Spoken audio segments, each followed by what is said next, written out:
Siguiendo nuestro programa, vamos a dar paso a la siguiente actividad y es un panel sobre los retos para la innovación en la práctica docente universitaria. La doctora Rutilia se excusa de emergencia, la señora rectora le asignó una reunión sobre el tema del Consejo de Educación Superior y no ha salido a tiempo. Entonces aprovecharemos para conversar con la maestra Rosario Freixas, que ya nos dio toda una cátedra de esos retos que estamos enfrentando como universidad en el siglo XXI, y le acompañará en esta reflexión la maestra Vera Rexach, que la vamos a tener mañana también como conferencista principal del cierre de esta jornada. Como ya hemos leído la hoja de vida de la maestra Rosario, voy a proceder a dar un breve resumen de la hoja de vida de la maestra Vera.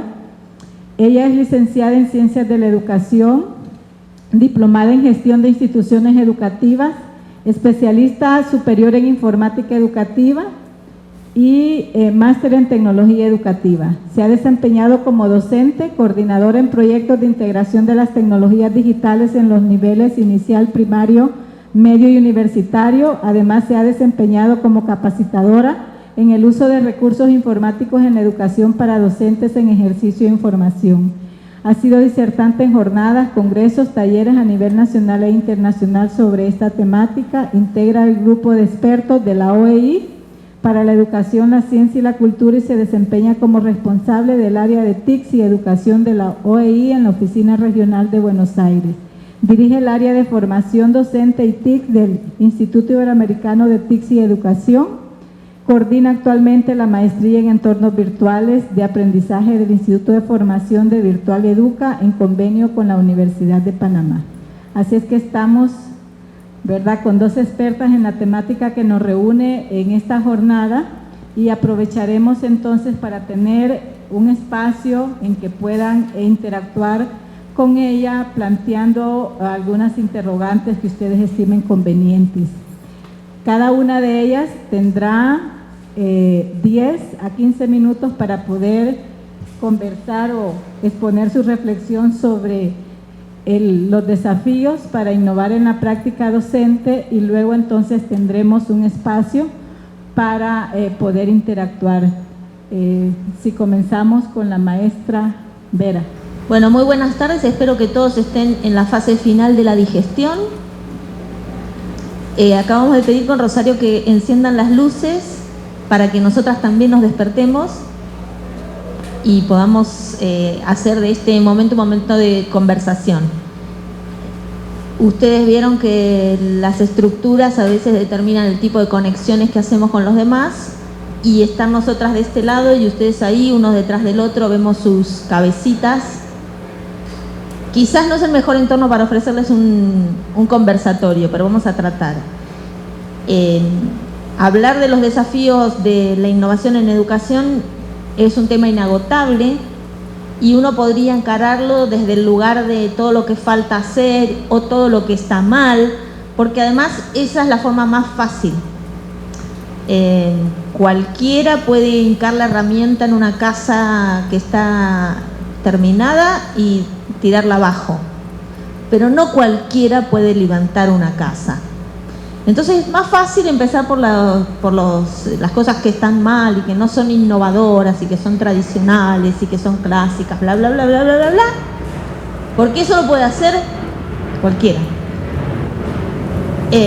Los educadores estamos bastante acostumbrados a que en los programas de televisión, en los bares, bueno, por lo menos no sé cómo será la realidad en Honduras, ¿no?, pero en la calle, en el supermercado, todo el mundo opina de cuál sería el mejor sistema educativo, la mejor forma de enseñar, y si eran mejor los profesores de antes que los de ahora, y si los chicos aprenden más o leen menos. Todos tienen doctorados para opinar de la educación. Es un área muy colonizada. Es difícil para los que somos educadores encontrar nuestra especificidad. Y también es difícil hablar de cuáles son los retos o los desafíos para la innovación en un contexto donde se asocia la innovación con inversión, con dinero, donde se asocia la innovación solamente con la inclusión de objetos tecnológicos, y no estoy hablando en contra de la tecnología, yo hace muchos años que trabajo en tecnología, pero es complejo abordar esta mirada sobre cuáles son los desafíos para la innovación sin caer en estos lugares comunes de el que la señora en el supermercado que dice que ella cuando era chiquita la escuela era mucho mejor, exigente. Mi abuela decía, yo terminé tercer grado y ¿sabés todo lo que sabía? No ahora esto, que solamente saben hablar de dinosaurios y, no sé, del Facebook, ¿no? Bueno, como no quiero centrarme en una crítica muy puntual, sí yo lo que tomé son como tres cuestiones y me gustaría, quizás vamos a ser un poco menos formales con Rosario, vamos a ir charlando. No sé si vamos a hacer 10 minutos, 15, más o menos lo que dure, y si tienen alguna intervención me gustaría que la puedan hacer. Así que son tres cuestiones que creo que tenemos que mirarlas, que no tienen que ver específicamente con meter o no meter tecnología, con innovar desde un lugar de vestirse de payasos y hacer que la educación sea divertida, etcétera, etcétera, sino con tres cosas un poco más fundamentales y que no empezaron hace 2 días, sino hace unos cuantos años. Como tres cambios a los que nos enfrentamos si queremos innovar. El primero lo llamo cambios en la subjetivación, ¿no?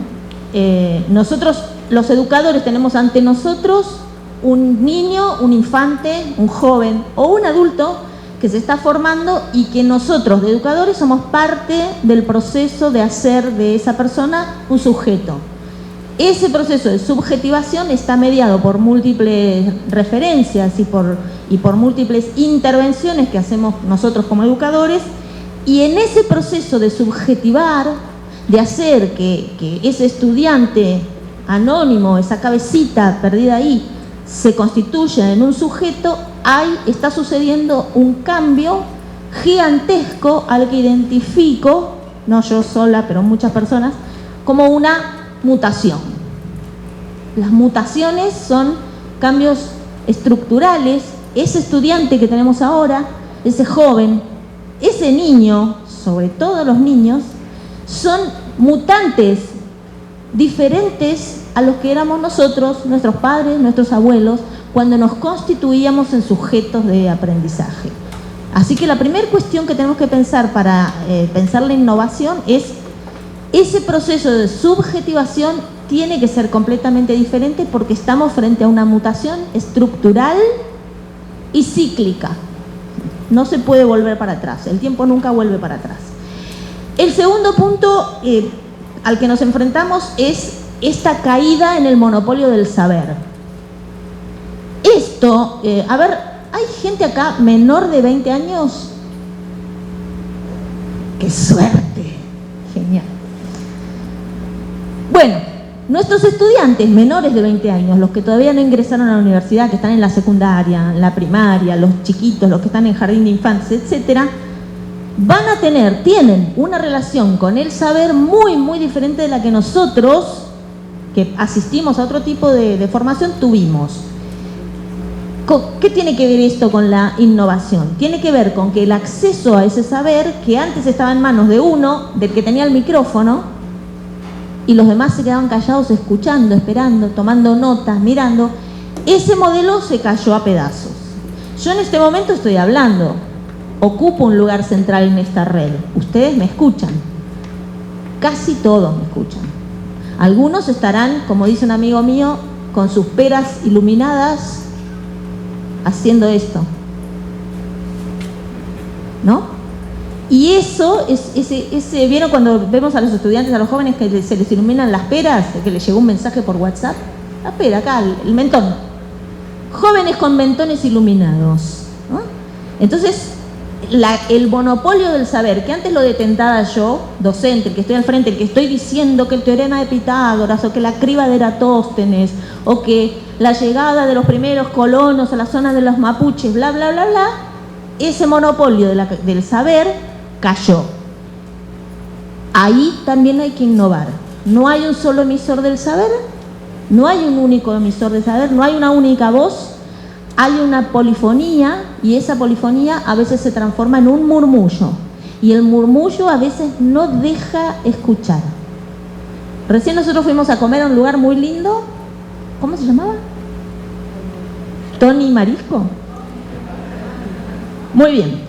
E intentábamos dialogar, porque como somos pedagogas tratábamos de hablar de educación, y al final de la conversación, la gente que estaba en la mesa de atrás hablaba tan fuerte que no podíamos conversar. Y yo no me podía parar y decirle, escúchenme un momento, que yo soy la profesora acá, ¿se pueden callar la boca que estoy tratando de hablar con...? Yo no podía hacer eso. Eso ahora tampoco se puede hacer a veces en el aula, el murmullo silencioso del grupo de WhatsApp o del Twitter o del Snapchat corre por abajo. Así que nuestro primer punto es cambios en la subjetivación. Mi segundo punto es el problema en la transmisión del saber por la caída del monopolio del saber y la transmisión. No existe más el monopolio del saber y la transmisión. Y el tercer elemento que me parece que hay que prestarle mucho ojo cuando uno habla de innovación es pensar si la forma escolar moderna, la forma que nosotros hemos conocido como la escuela del siglo XIX y del siglo XX, además de todas las críticas a las que se le pueden hacer, tenemos que pensar que esa forma, ese modelo de esa escuela, de esa institución, de esa universidad, también se está resquebrajando y se está cayendo, y si queremos innovar tenemos que pensar en cambios que no tienen por qué ser revolucionarios.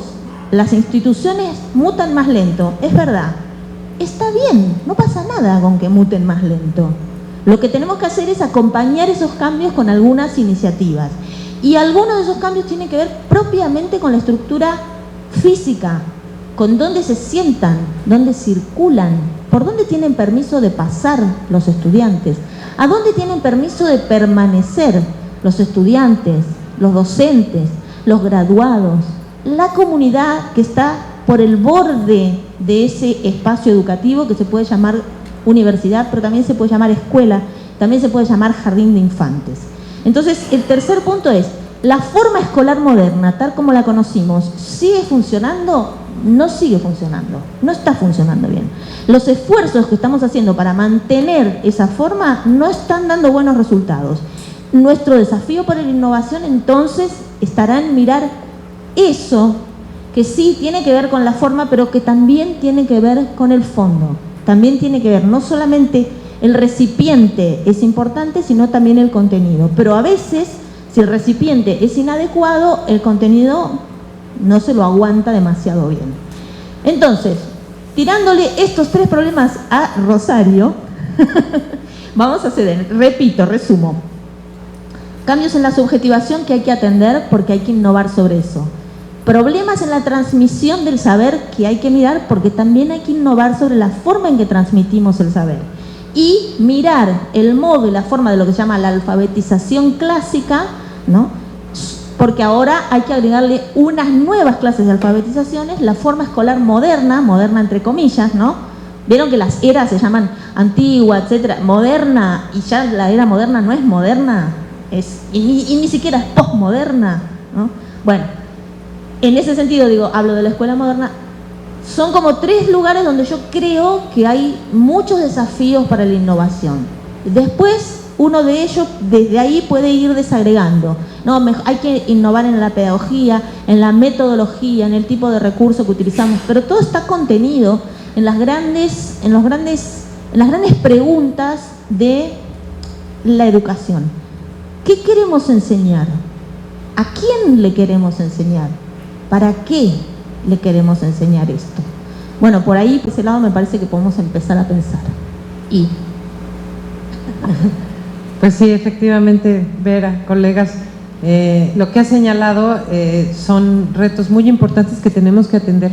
Y si se fijan y nos fijamos y le ponemos atención, no necesariamente se desprenden de la tecnología, sino que van más allá, ¿no? Tienen que ver con la formación misma, tienen que ver con el mundo en general y tienen que ver en la forma como se están sucediendo las cosas. Educación, finalmente, pues educación es educación, ¿no?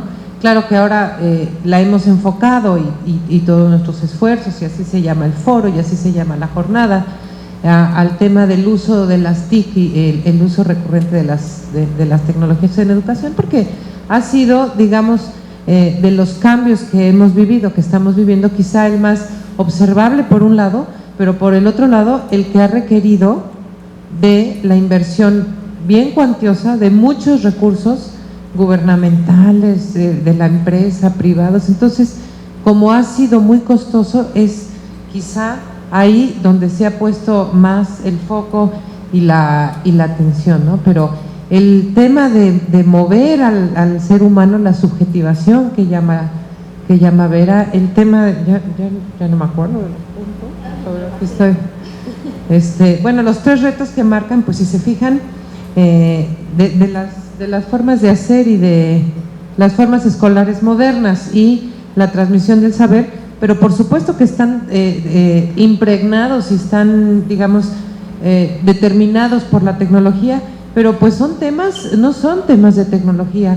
Si nos fijamos, son temas de formación, temas de educación. Y esos temas que están en las manos de ustedes, en las manos de nosotros, porque mal que bien, pues es la vocación, la primera o la segunda vocación que tuvimos y a lo que nos dedicamos y en lo que centramos todos nuestros esfuerzos, y que yo pienso que estamos enamorados de nuestras profesiones, porque ricos pues no nos hemos hecho, ¿no? O al menos alguien aquí se ha hecho rico siendo profesor. No, pues yo tampoco. Y supongo que ni la maestra Quintanilla ni tú, Vera, hemos hecho dinero. Eso por un lado, y por otro lado hemos llegado a esta vocación muchas veces, bueno, no en mi caso porque soy pedagoga, pero muchas veces por accidente, ¿no? O sea, en las universidades que tenemos egresados de profesores de cualquiera de las disciplinas, arquitectos, dentistas, médicos, contadores, abogados, en fin, químicos, pues la verdad de las cosas es que cuando estudiaban, no estudiaban odontología para ser profesor universitario, ¿no? Como que nadie estudia odontología para ser profesor universitario. Uno sueña con tener su consultorio, su espacio, o con estar litigando si es un abogado. Y después la vida, por algunos azares, acabamos en la universidad y entonces nace una segunda vocación, quiero creerlo, ¿no? Y empieza como un renacer y otra manera de ver la profesión. Pero además trastocada por todo este tema de las revoluciones a las que nos estamos enfrentando, y de una universidad que ya no da respuesta a un mundo que cambia vertiginosamente con todo y tecnología, y del cual pues nos tocó ser parte de esta gran revolución,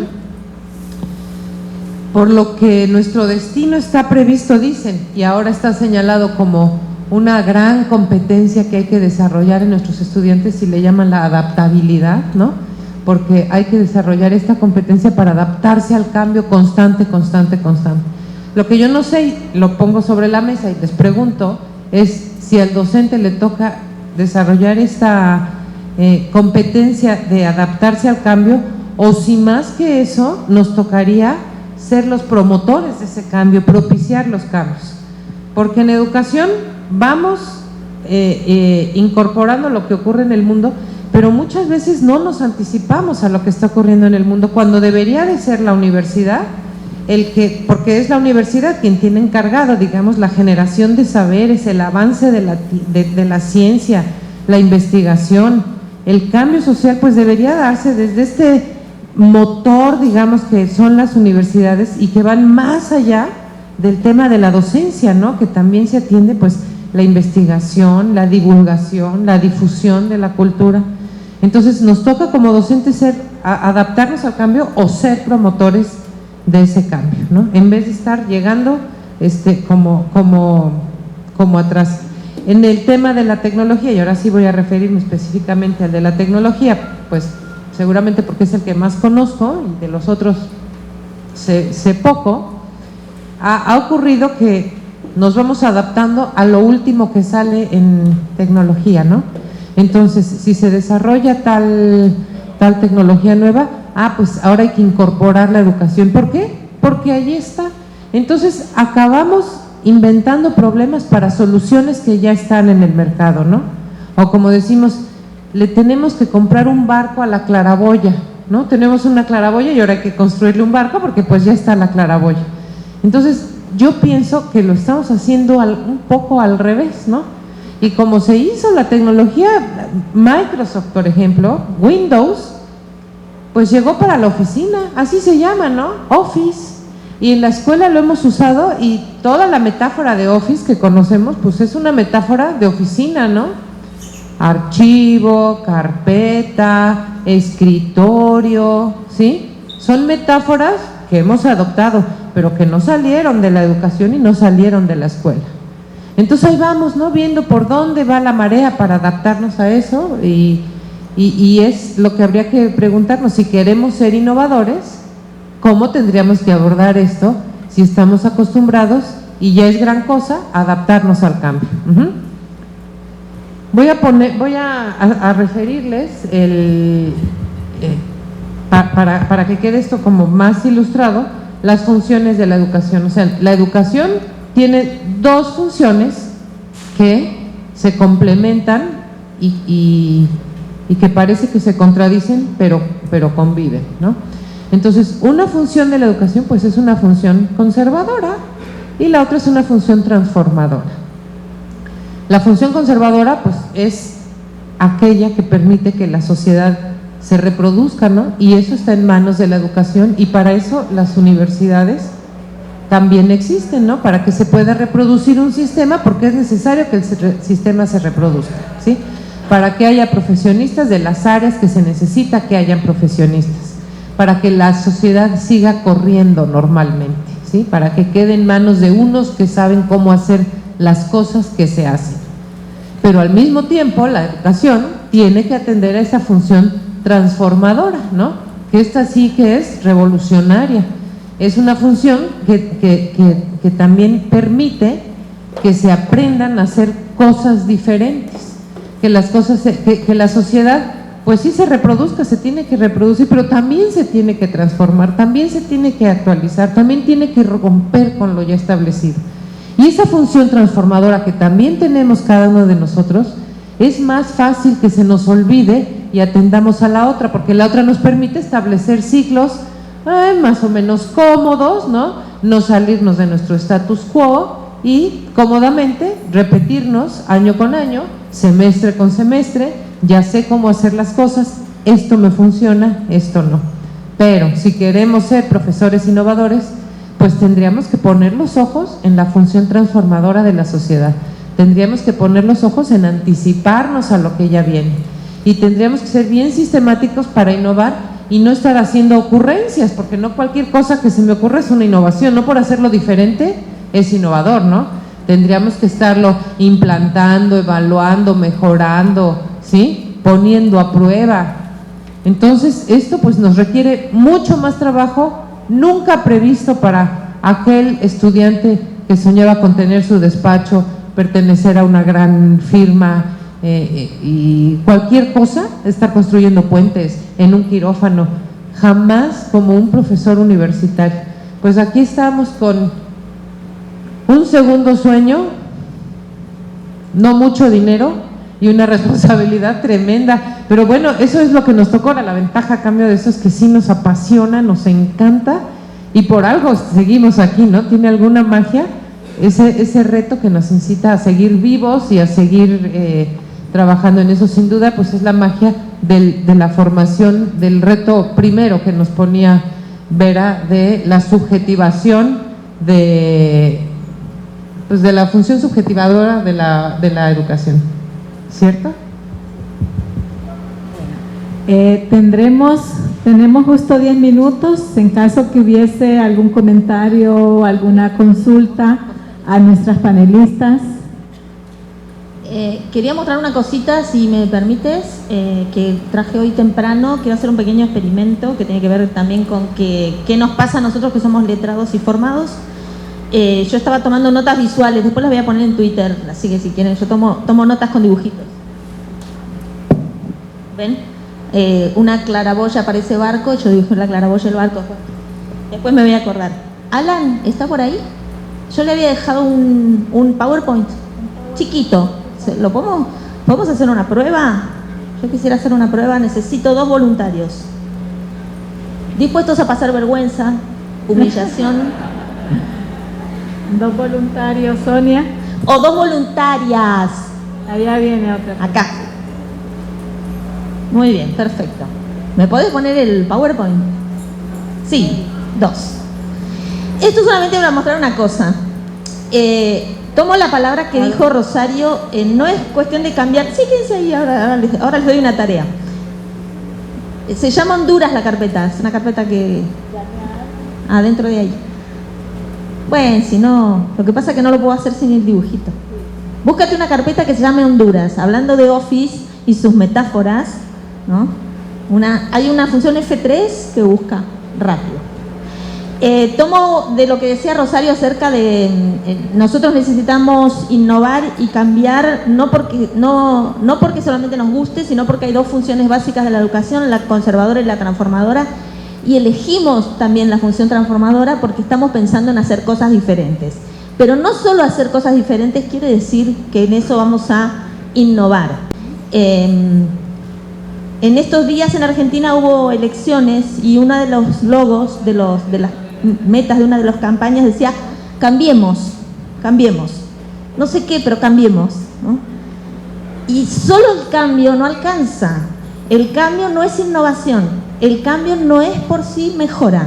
Cuando uno anda en el auto, no sé si acá lo dirán igual, pero nosotros cuando cambiamos las marchas decimos meter un cambio, meter la primera, meter la segunda, y todos esos son cambios. Y la marcha atrás también es un cambio. Así que hay que tener cuidado, que no cualquier cambio es innovador. No hacer las cosas distintos siempre es innovador. A veces los cambios son para volver para atrás, ¿sí? Entonces, bueno, y por otro lado, no es fácil, energéticamente económico para nosotros, no es simple cambiar e innovar.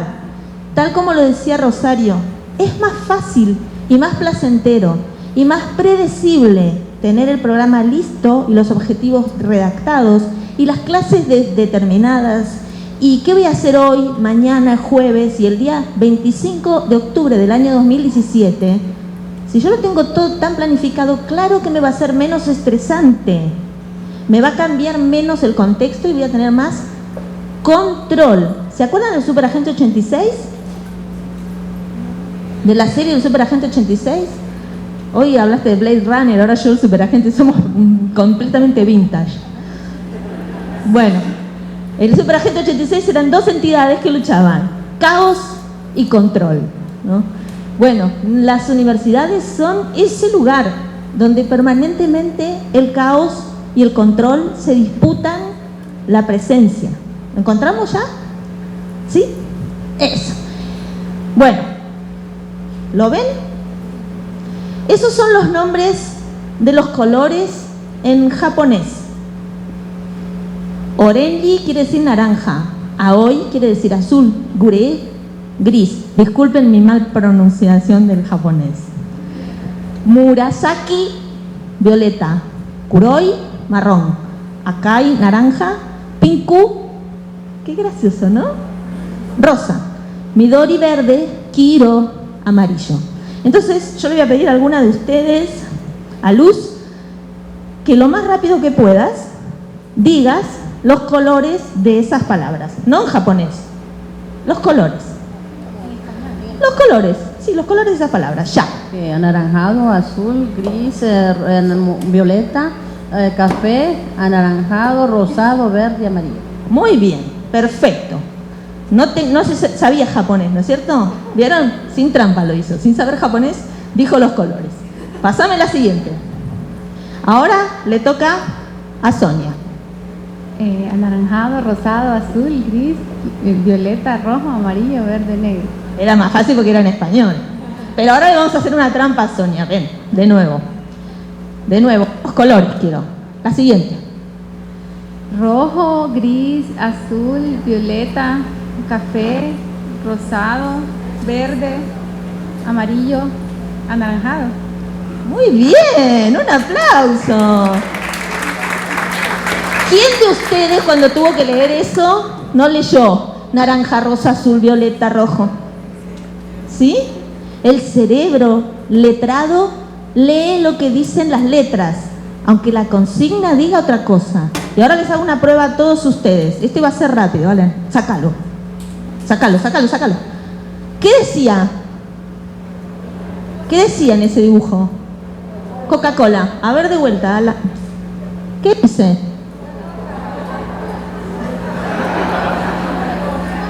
Bueno, un aplauso para Sonia que les ganó a todos ustedes. Ya, gracias. Es difícil innovar, porque es difícil cambiar, porque nos acostumbramos a que las cosas son de una determinada manera. Si hubiera sabido que Sonia no caía en el efecto Stroop, hubiera elegido una persona que hubiera caído, porque es mucho más divertido el que se apura para leer y no se da cuenta de que los colores nombran, las palabras nombran a otros, están escritas en otro color que no son el que las identifica. Muy bien, Sonia, pero me arruinó el chiste. Espero que a ustedes les haya pasado esto que les pasa normalmente a los cerebros acostumbrados a la cultura letrada. No tenemos problema en decir de qué color es una palabra escrita en japonés, porque para mí no significa nada. Pero sí tenemos problemas cuando se contrapone nuestra cultura a lo que estamos acostumbrados. Nos ponen letras adelante y leemos. Nos dan un PDF y lo leemos. O tratamos de descargarlo, porque esa es nuestra cultura. A lo mejor la cultura de los jóvenes mutantes es no descargarlo. Yo tengo 2 hijos, los 2 jóvenes, los 2 mutantes, que nunca descargan ni las películas ni la música que escuchan. Y yo le digo, ay, qué lindo, pero bájatelo, ¿para qué? En su cabeza no existe eso de acumular en el disco rígido. ¿En qué parte del disco está? ¿Qué sé yo? ¿Dónde cayó? Donde cayó quedó. ¿No? Y eso es parte de una cultura que uno tiene que empezar a mirarla con cierto interés para descubrir qué de esa cultura es interesante para la enseñanza y qué no lo es. Porque no todo lo que es nuevo está bien, porque es nuevo, ¿no? Creo que los desafíos que nosotros tenemos para la innovación tienen que ver con eso, con descubrir dentro de la función conservadora y la función transformadora dónde nos ubicamos los que enseñamos. ¿Qué tomamos de cada cosa y qué desechamos o transformamos también? ¿Por qué no? ¿Cómo hacemos con las preguntas? ¿Tenemos? Tengo una y les plantean en sus países qué tanto influencia tienen los docentes innovadores, si los estudiantes le temen a la innovación, y una segunda que la voy a leer para que hagan su intervención cada una de ellas y cerrar. ¿Cuál es el mayor obstáculo u obstáculos para llevar a cabo la innovación? Bueno, ¿los docentes innovadores qué, perdón? Primero, en su país, ¿qué tanta influencia tienen los docentes innovadores y si los estudiantes le temen a la innovación? Los docentes innovadores van a medida, pienso yo, ¿no?, que van innovando, pues se van ganando adeptos y al rato son los que están más llenos de alumnos y los siguen de aquí y allá. Yo no creo que los alumnos les tengan miedo a la innovación. Las nuevas generaciones, nosotros suponemos que son de determinada manera, pero piensan diferente. Las estructuras cognitivas de los jóvenes se articulan de manera diferente. Ya ponía el ejemplo ahora de si almacenar o no almacenar datos, se articulan de manera diferente que la nuestra.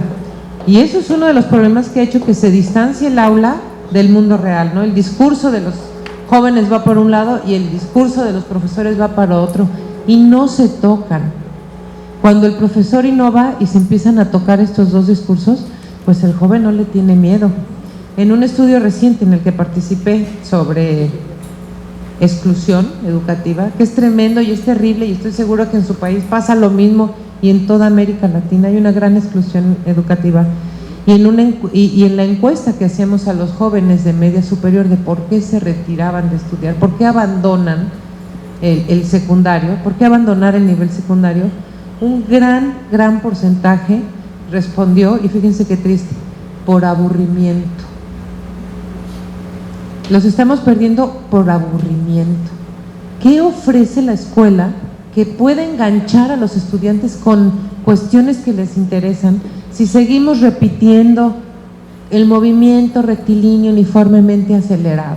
Si no les enseñamos cómo funciona esto, o cómo usar los vectores para ganar en una mesa de billar, cosas que atrapen su atención, porque nos quejamos de ellos por desordenados, por flojos, por ruidosos, por incumplidos, por lo que quieran, pero yo nunca he oído a un profesor, y miren que he pasado por cursos de formación de profesores, nunca he oído a nadie que diga, mis estudiantes son estúpidos.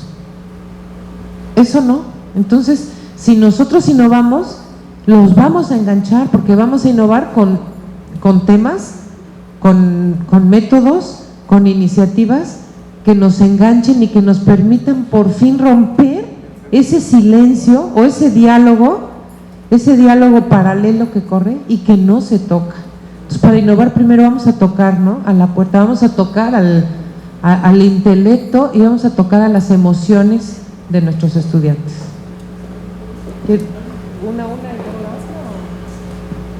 En el caso de Argentina, porque la pregunta era un poco qué pasa en sus países con los docentes innovadores, pero yo creo que yo trabajo en el contexto de Iberoamérica y veo algunas conductas, algunas estructuras, algunos modelos que se repiten de país en país con variantes locales, claro, pero hay una tendencia general en Iberoamérica hacia revisemos lo que está pasando en la docencia, porque esto del aburrimiento, del ruido, el problema de la atención, los bloques de atención bajan, se hacen cada vez más chiquitos, más cortitos, no podemos seguir echándole la culpa a MTV o a los videojuegos. Ya hemos visto, pasamos generaciones de jóvenes, de señores que ahora tienen 50 años y juegan a videojuegos y no se volvieron tontos ni nada por el estilo. Entonces, pero sí hay una preocupación y creo que los docentes que hacen innovación, al igual que en muchos países, necesitan conectarse unos con otros, porque por ahora el esfuerzo de la innovación es un esfuerzo prácticamente quijotesco. Te encontrás un profesor en tal facultad, tal universidad, que está haciendo un ejemplo, una experiencia con el uso de Twitter, no sé qué, no sé cuánto. Hoy el profesor Armando hizo una experiencia linda, nosotros nos tuvimos que ir en la mitad, y se preguntaba a sí mismo, me dijo, yo soy usuario de Twitter desde el principio, pero como docente hace poco. Y me pregunto cómo podría hacer para obtener un mejor feedback con mis alumnos mediante Twitter.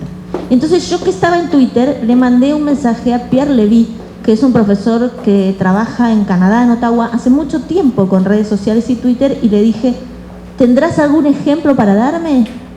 Y 3 minutos más tarde, Levy me contesta en un tweet, busquen la etiqueta tal.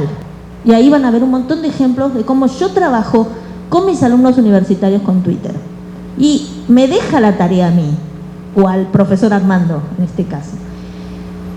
Así que lo que yo creo es que lo que nos falta a los que estamos convencidos de que hay que innovar es conectarnos y ser más generosos unos con otros. No pensar que lo que yo estoy haciendo y me da un gran éxito y mucho placer con mis 10, 15, 300 estudiantes es solo mi mérito, soy solo yo que soy genial, que me veo bárbaro, que soy súper cool porque estoy innovando en mis clases. Hay que ser generosos y al mismo tiempo agradecidos porque aprendemos mucho de los colegas que están haciendo cosas. Hay que conectarse más, hay que hacer redes donde podamos hablar de innovación a poca escala, más alta escala, pero donde podamos ir diciendo, yo estoy haciendo esto, ¿te sirve? ¿Está bien lo que yo hago? Algunas cosas no nos van a resultar útiles, pero creo que una de las deficiencias que tiene en general Iberoamérica en sus sistemas educativos, donde hay éxitos, es la falta de comunicación y de documentación. O sea, ¿hay docentes innovadores? Sí. ¿Hay experiencias innovadoras? Sí. Lo que falta es que esas experiencias se conecten de un modo más profundo unas con otras. Eso es un pendiente que lo podemos ir resolviendo. ¿Cuál es el mayor obstáculo para que un docente innove? Quizá no sea una respuesta políticamente correcta, así es que apague su cámara, por favor, señor de la cámara.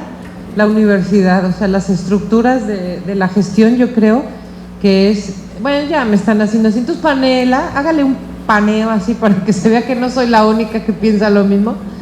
Pero las estructuras de la gestión, y conste que yo soy gestora porque estoy como funcionaria en este momento, limita mucho la capacidad de los alumnos, de los maestros, de esto que decía en la mañana, de qué lento se mueven las universidades, ¿no?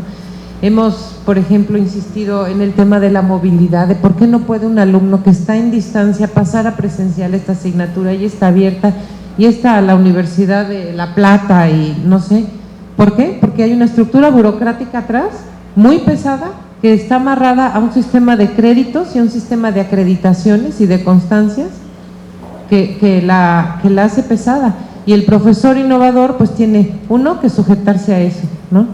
Dos, sujetarse, bueno, a esos tiempos que marca un semestre académico o cuatrimestre o como esté organizado, ¿no?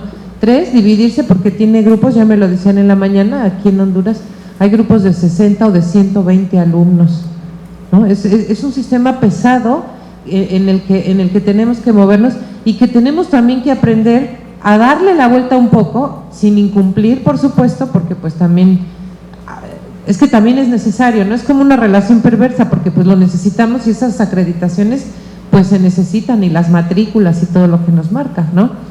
Entonces, bueno, en medio de ese sistema pues tenemos que aprender a movernos, y a veces no es muy fácil, y a veces se pueden hacer muchas cosas, ¿no? Yo como profesora, soy profesora a distancia en una materia de investigación, y la unidad 1, 2 y 3 están dedicadas a hacer un cuadro sinóptico y decir por qué la investigación es importante y por qué el trabajador social tiene que hacer investigación, y hasta la unidad 4 empiezan a hacer el planteamiento de su proyecto. Entonces yo les dije, la 1, la 2 y la 3, hagan de cuenta que no existen, y vamos a centrarnos, y los alumnos han aprendido maravillosamente haciendo y desarrollando su proceso de investigación, nada más que yo tengo a los auditores regañándome y tengo que estar dando justificaciones de por qué no hice y por qué no hice, y tengo que recurrir a mi argumento de peso, que es que hay libertad de cátedra, ¿no? Entonces yo creo que sí hay impedimentos para ser innovadores, pero que no van a ser suficientes para que seamos innovadores y sigamos buscando la forma de resolver las cosas. No sé cómo veas. Lo mismo que Rosario. Y agrego que sí, efectivamente las estructuras a veces son complejas y pesadas de mover, y a veces desalientan, ¿no? Nosotros estamos haciendo en la OEI una investigación sobre docentes que hacen un uso restringido de tecnología. Al principio los llamamos resistentes, a medida que íbamos entrevistando más y más docentes. Es un estudio en 5 países: Colombia, Chile, Brasil, Argentina y México. Y a medida que vamos buscando nos damos cuenta que no es que los docentes son resistentes a la tecnología, sino que los obstáculos que se encuentran son suficientemente buenos argumentos como para que ellos desistan de usar la tecnología en las clases. Dicen, yo quisiera, pero me pasa esto, y uno comprueba que eso es verdad. Así que a veces los obstáculos son materiales, pero hay otro obstáculo para la innovación que está por encima de nuestros hombros, y es nuestra cabeza. A veces adentro de nuestra cabeza es donde están las restricciones y los obstáculos para la innovación, porque no es necesario que uno ponga la clase patas para arriba. No estoy hablando de Flipped Classroom, en general. No es necesario que uno lo cambie todo para pensar en que está haciendo innovación educativa. A veces el obstáculo está adentro de nuestra cabeza. Les recomiendo la lectura del libro de Michel Serres, se llama Pulgarcita. Es un libro que sacó el Fondo de Cultura Económica Europeo, una traducción la van a encontrar en español, donde él habla, como es un filósofo, y él habla de la nueva generación de los pulgarcitos y pulgarcitas, que son los que escriben usando los pulgares y no los índices. ¿Sí? Y cuenta en ese libro una anécdota que no la voy a contar porque así se compra en el libro, acerca de dónde está la cabeza de esa pulgarcita. Pero llega a la conclusión de que los pulgarcitos y pulgarcitas, que son nuestros jóvenes, niños, estudiantes, alumnos, están decapitados, que su cabeza ha caído, su cabeza huesuda y neuronal, como la conocemos, cayó. Y entonces se pregunta Serres, y cuando cayó nuestra cabeza, ¿qué nos queda sobre los hombros? Y él dice, la intuición innovadora y vivaz. Lo que nos queda por hacer es innovar. ahora que todo eso que teníamos ya no nos sirve. Entonces, una de las cosas que hay que pensar es dónde está, mirar cuando yo quiero innovar, dónde está el obstáculo. ¿Está en el horario restringido? ¿En la cantidad de estudiantes que tengo? Solamente en eso. Si eso no estuviera, yo innovaría. Y si tengo eso como dificultad, ¿qué puedo hacer?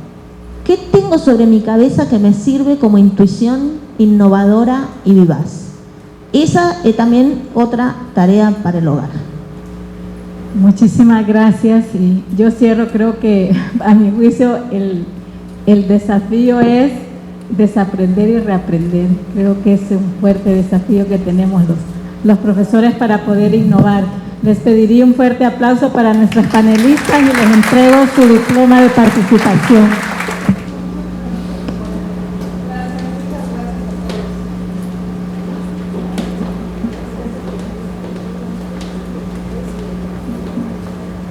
Yo sin diploma no voy a ningún lado.